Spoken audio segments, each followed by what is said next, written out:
for many, the recent euro crisis has become a huge concern, but there is a silver lining. Property prices across Europe have slumped, and the exchange rate makes them even better value. So if you want to make the most of the market, how should you do it? And where are the best places to look? Joining me now, full of euro know-how, property expert Martin Roberts.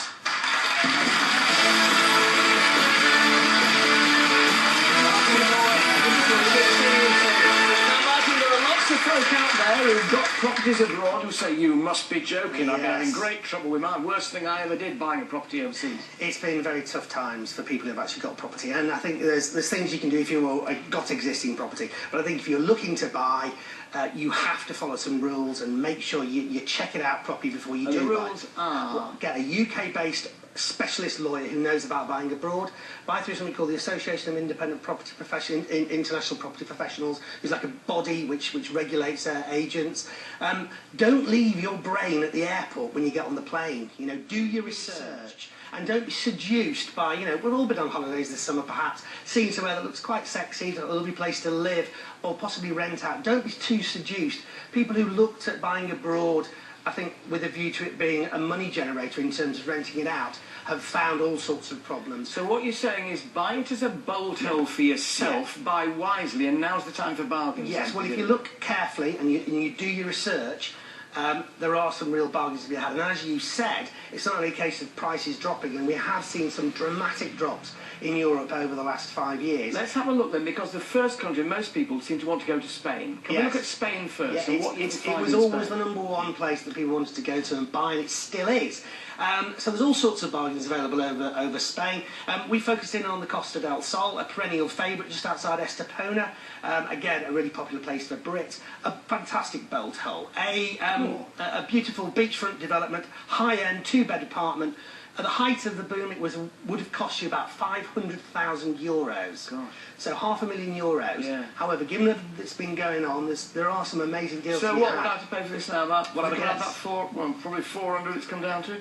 Less than that. What? 3? 50% reduction. So you pick this up. Oh yes. So €250,000. Now, the quality's still there, the beach is still there, the fact is a lovely place to go to. We've got €164,000 for that there. That's 164,000, that's where the starting price is. Oh, right. For some of the lower apartments, for the higher end apartments. Cool. So really big reductions. But what about this problem with Spain and the currency at the moment? Everybody's worried about Spain. Does that still mean it's a good place to buy? Well, again, you're buying for personal reasons. Right. You know, who knows, I haven't got a crystal ball, I can't say that the prices won't drop further. But if you find something you really love and you say, there you go, I'm going to go for that, I'm going to live with that, then it's probably worth doing. Right next door to Spain, Portugal. Portugal, again, had all sorts of problems, but perennially has been a popular spot. We all love Portugal, we all love the Algarve, and it's got a lot going for it. The golf courses, the sunshine, etc, etc. Oh, look at that. Oh, look, it's like right, there you go, the beach that we all want to be on. So we're looking at a very popular spot, the 3-bedroom villa in Villamora. On a beach. Oh, we all like that, don't we? So this is Portugal, why? Yeah, 5 minutes from the beach. Yes. Pretty much a dream villa. It would have cost at the height of the market €1.1 million. Wow. Would have been a snip of £873,000. Now, if you take into account the exchange rate reductions and also the state of the market, you could pick it up for, have a guess. Oh, £600,000. Pounds, yeah. Far off actually, 631,000, right. €795,000. It's a palace, isn't it? Yeah, exactly. So that's £250,000 saving. Right. Still the same lovely property. Closest place of all, of course, France. If you just want to nip on the Channel Tunnel, you don't like flying, France is the best choice. We are perennial francophiles in the UK. We love that. Here's a place that we love, the Dordogne, the Aquitaine region. The Eiffel Tower is not in the Dordogne. That is Paris.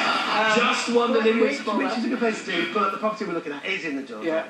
And this is one of those ones that, you know, we all searched out. You know, a year in Provence type, buying a house like this, doing it up. It's 800,000 square metres of land in the countryside. It's a house with a barn with stables. It's the sort of place you buy, you do up, you know, you go to just chill out. And that's exactly, as I said before, what you should be doing. Buying a place that you can sort of sit off to. So what was that going for? Well, it wasn't on the market a few years ago. It's on the market now. I reckon at the height of the market, this would have been at least €250,000. It also is one of those ones that would have been snapped up like that.